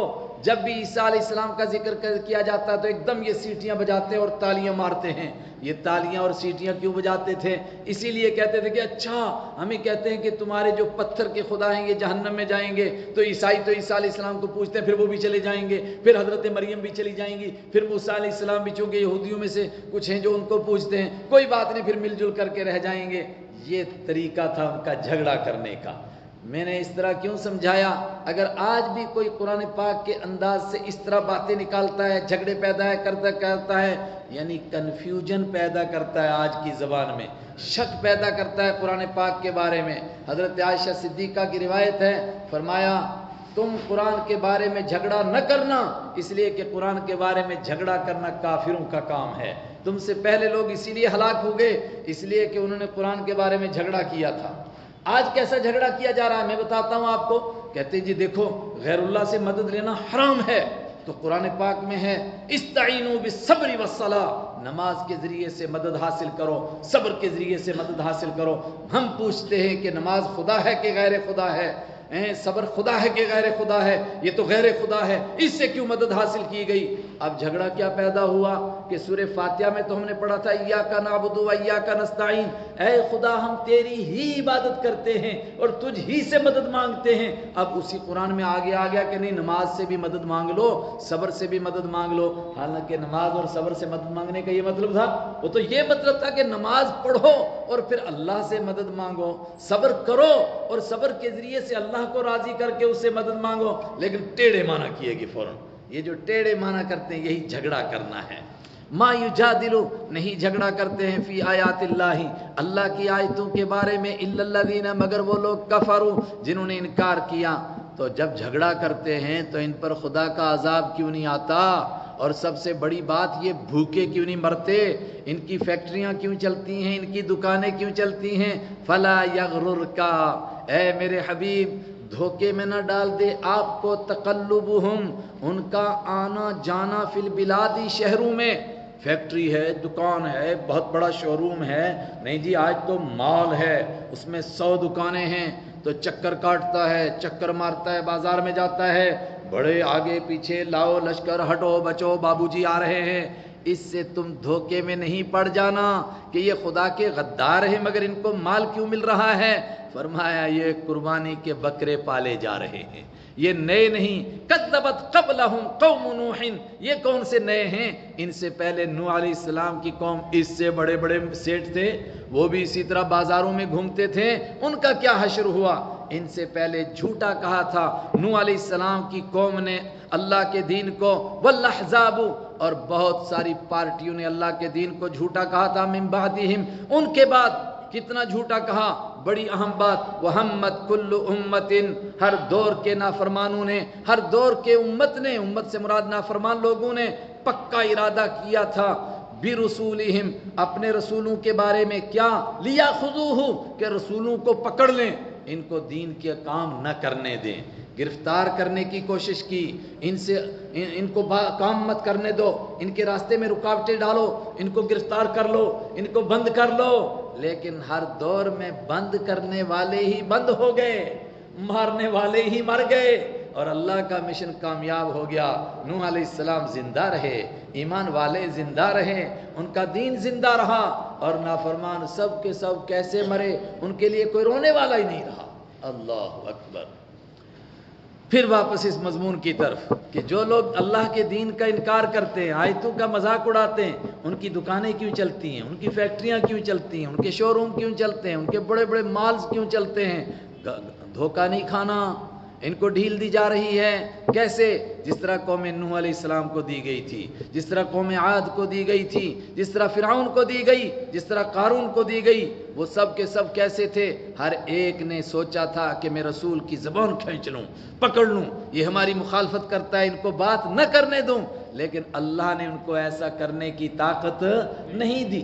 عجیب اللہ کی طرف سے سیکورٹی کا نظام ہوتا ہے، موسیٰ علیہ السلام اکیلے، فرعون اپنے آپ کو خدا کہہ رہا ہے، اتنی بڑی طاقت ہے اس کے پاس، لیکن موسیٰ علیہ السلام کے لیے سب کو کہتا ہے مار دیں گے اس کو، مگر مارنے کی ہمت نہیں کرتا ہے۔ اس کے لوگ اس کو چڑھاتے تھے، سر یہ تو آپ کو گھاس بھی نہیں ڈالتا ہے، آپ اس کو پوچھو کیا، آپ تو کچھ آرڈر ہی نہیں جاری کرتے اس کے لیے، تو وہ کیا کہتا تھا، ذرونی اقتل موسیٰ، اور مجھے چھوڑو میں مار دوں گا موسیٰ کو۔ مارتا کیوں نہیں مار نہیں سکتا تھا، یہ اللہ کی طرف سے غیب کا انتظام ہوتا ہے۔ آپ سوچو نا، جو ابو جہل 1000 کا لشکر لے کر بدر جا سکتا تھا، وہ حضور پر مکہ میں کیوں نہیں حملہ کر سکتا تھا؟ نہیں کر سکتا تھا، یہ اللہ کی طرف سے غیب سے سیکورٹی کا نظام ہوتا ہے۔ فَكَيْفَ كَانَ، پھر کیا ہوا، وَجَادَلُوا بِالْبَاطِلِ، اور انہوں نے باطل طریقے سے جھگڑا کیا، لِيُدْحِضُوا بِهِ الْحَقَّ، تاکہ اس باطل طریقے سے حق کو ہرا دیں، حق کو شکست دے دیں، سچے دین کو ہرا دیں، اور لفظی معنی یدحضوا، پھسلا دیں، اس کو گرا دیں، مطلب ایسی بحثیں کی، قرآن کے بارے میں ایسے اعتراض کیے، سیرت کے اوپر ایسے اعتراض کیے، لوگوں کو لگتا تھا کہ اب سچا دین نہیں چلے گا، لیکن اللہ نے ان کے گھروں کے اندر ان کی اولاد کو ایمان عطا کیا۔ کیا بات ہے، ابو جہل کیسی کیسی تقریریں کرتا تھا، اس کا بیٹا اکرمہ ایمان لایا، اور سب سے بڑا مقرر مکہ والوں کا جس پر ان کو ناز تھا، سہیل بن عمر، صلح حدیبیہ میں جب صلح لکھوا رہا تھا، اس کا اپنا سکا بیٹا لختے جگر حضرت ابو جندل، جن کو گھر میں باندھ کر آیا تھا بیڑیوں سے، وہ کسی طریقے سے بیڑیاں چھڑا کر کے مکہ کے نچلی طرف سے آئے، اور اسی طرح لڑکھڑاتے ہوئے حدیبیہ کے مقام پر پہنچ گئے۔ یہ اللہ کے دین کو ہرا سکتے؟ ان کی بات تو ان کی اولاد بھی نہیں مانے گی، ان کی بات تو ان کے رشتہ دار نہیں مانیں گے۔ لیدحضوا بہ، تاکہ وہ ہرا دیں، شکست دے دیں، الحق کا، سچے دین کو، فاخذتهم، تو میں نے انہی کو پکڑ لیا، پھر لاسٹ میں ڈھیل دی ہوئی تھی پہلے، فکیف کان عقابی، تاریخ پلٹ کر کے دیکھو کیسی رہی میری سزا، وکذالک حقت کلمۃ ربک علی الذین کفروا، وکذالک، اور اسی طرح حقت، پکی ہو گئی، کلمت ربک، تیرے رب کی بات، علی الذین کفروا، ان لوگوں پر جنہوں نے کفر کیا، انہم اصحاب النار، کہ وہ جہنمی ہیں۔ اس کے مقابلے میں ایمان والے، قیامت موت کے وقت ان کو لینے کے لیے فرشتے آتے ہیں، استقبال کے لیے۔ اللہ کے حبیب صلی اللہ علیہ وسلم فرماتے ہیں غزوہ موتا میں جو صحابہ شہید ہوئے، لیکن یہ دیکھو نا، اس سے بڑا کیا نبوت کا ثبوت ہوگا، پورے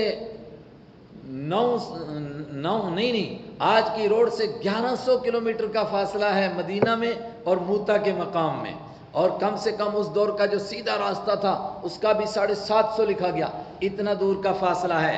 وہاں سب سے پہلے شہید ہوئے حضرت زید، پھر شہید ہوئے پھر شہید ہوئے حضرت جعفر، پھر شہید ہوئے حضرت عبداللہ بن رواحہ۔ اس کے بعد آپ نے فرمایا پھر اب ایک نے جھنڈا لے لیا، اپنے ہاتھ میں تلوار لے لی، اللہ کی تلوار نے، ایمان والوں کا جھنڈا لے لیا بغیر امیر بنائے ہوئے۔ یہ بات آپ مدینہ میں سنا رہے ہیں، اتنا فاصلہ ہے، اس وقت میں کمیونیکیشن کچھ نہیں ہے، کوئی خبر آنے کا ذریعہ ہی نہیں، لیکن حضرت جعفر کے گھر والے ہیں، ان کی اہلیہ عدت میں بیٹھ گئیں، ان کے بچے ان کے لیے رونے لگ گئے، بالکل یقین ہے جو کچھ کہا گیا ہے اسی طرح ہوگا، اور بالکل ایک ایک بات اسی طرح ہو رہی ہے جو آپ مدینہ میں بیٹھ کر سنا رہے ہیں ممبر کے اوپر۔ آپ فرما رہے ہیں بیچ کے پردے ہٹا دیے گئے اور اللہ مجھے دکھا رہا ہے اب کیا ہو رہا ہے، اب وہاں کیا ہو رہا ہے، اب وہاں کیا ہو رہا ہے۔ اللہ اکبر۔ اللہ کے وَكَذَلِكَ حَقَّتْ كَلِمَةُ رَبِّكَ عَلَى الَّذِينَ كَفَرُوا أَنَّهُمْ أَصْحَابُ النَّارِ، بات پکی ہو گئی۔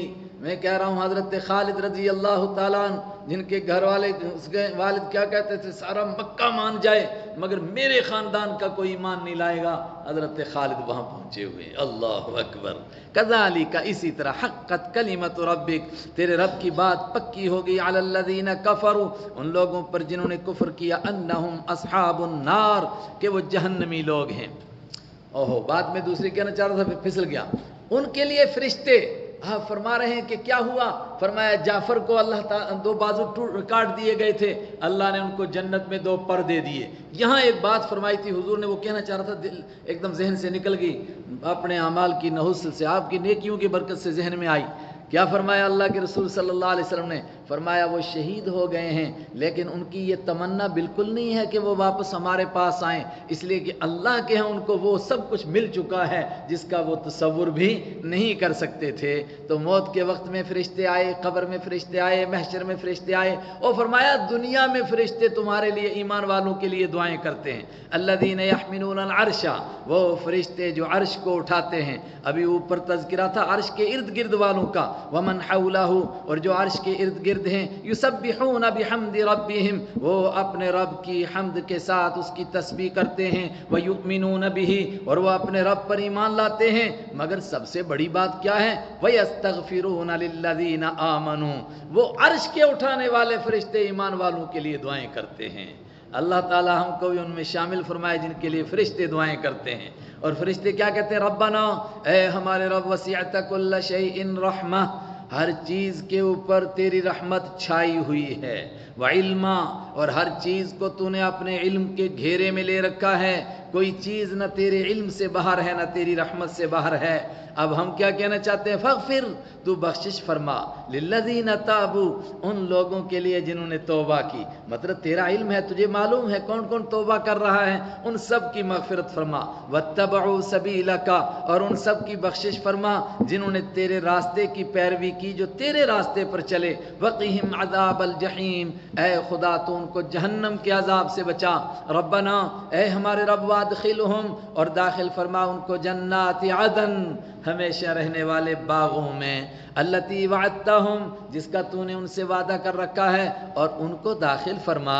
لیکن کوئی نیک آدمی، بڑا نیک آدمی اپنی نیکی کی وجہ سے جنت میں گیا اور جنت کے اونچے مقام میں پہنچ گیا، مگر اس کو اس کے دوست نہیں ملتے ہیں، اس کو اس کی اپنی اولاد نہیں نظر آ رہی ہے، اس کو اس کے والدین نہیں مل رہے ہیں، اس کو اس کے بھائی نہیں مل رہے ہیں، ایسی جنت میں اس کا کیا دل لگے گا؟ فرشتے کہتے ہیں ہاں ہاں، اس کے رشتہ داروں میں سے، دوستوں میں سے، تعلق والوں میں سے بھی سب کو جنت میں لے جا، مگر کس کو؟ ومن صلح، اور جو صلاحیت رکھے، من آبائہم، ان کے باپ دادوں میں سے، وازواجہم، اور ان کی بیویوں میں سے، وذریاتہم، اور ان کی اولاد میں سے، ان کو بھی جنت میں لے جا، مگر جو صلاحیت رکھے۔ تو آپ کہیں گے تو وہ تو اپنے صلاحیت سے گئے، انہوں نے کیا کمال کیا؟ نہیں، ان کا مرتبہ بہت اونچا تھا، ان کا مرتبہ نیچے تھا، والدین کا، اولاد کا، شاگردوں کا، استاذوں کا، کسی دوستوں کا۔ تو اے اللہ تو ان کو ان کے ساتھ ملا دے۔ اور وہ سورہ طور میں آیا کہ ان کو کیسے ملائے گا پروردگار؟ ایسا نہیں کرے گا کہ ان کو تھوڑا نیچا کرے، ان کو اونچا کرے، نہیں، ان کو اونچا کر کے انہی کے مرتبے میں پہنچا دے گا ان کی نیکی کی وجہ سے۔ انک انت العزیز الحکیم، اے پروردگار، انت تو، انک بے شک تو، انت تو ہی تو، العزیز غالب ہے، الحکیم حکمت والا ہے، وقہم السیئات، اے پروردگار ان کو ساری پریشانیوں سے بچا۔ فرشتے دعائیں کر رہے ہیں، وقہم، اور بچا تو ہم ان کو، السیئات، ساری پریشانیوں سے، ومن تق السیئات، اور جس کو تم بچا دے پریشانیوں سے۔ سیئات کے معنی گناہ بھی ہوتا ہے، برائیاں بھی ہوتا ہے، لیکن اس موقع پر اس کے معنی پریشانی اور مصیبتیں کیوں؟ آگے دیکھو نا، وَمَن تَقِ السَّيِّئَاتِ، اور جس کو تو بچائے گا پریشانیوں سے، یومئذ، اس دن، تو وہاں پریشانیاں ہی ہیں، فقد رحمتہ، یقیناً تو نے اس کے اوپر بڑا ہی کرم کیا، بڑا ہی فضل فرمایا، وَذَلِكَ هُوَ الْفَوْزُ الْعَظِيمُ، اور یہی تو بڑی کامیابی ہے، اس سے بڑھ کر کیا کامیابی ہوگی؟ دعا کریں پروردگار ہم کو ان لوگوں میں شامل فرمائے جن کے لیے فرشتے دعائیں کرتے ہیں، اس لیے کہ اللہ کی رحمت کے امیدوار تو ہم بھی ہیں، اور اللہ کرم فرما کر، فضل فرما کر جس طرح ہمیں یہاں اکٹھا فرمایا، اسی طرح اللہ ہمیں محشر میں بھی ملاقات نصیب فرمائے۔ صدق اللہ مولانا العظیم۔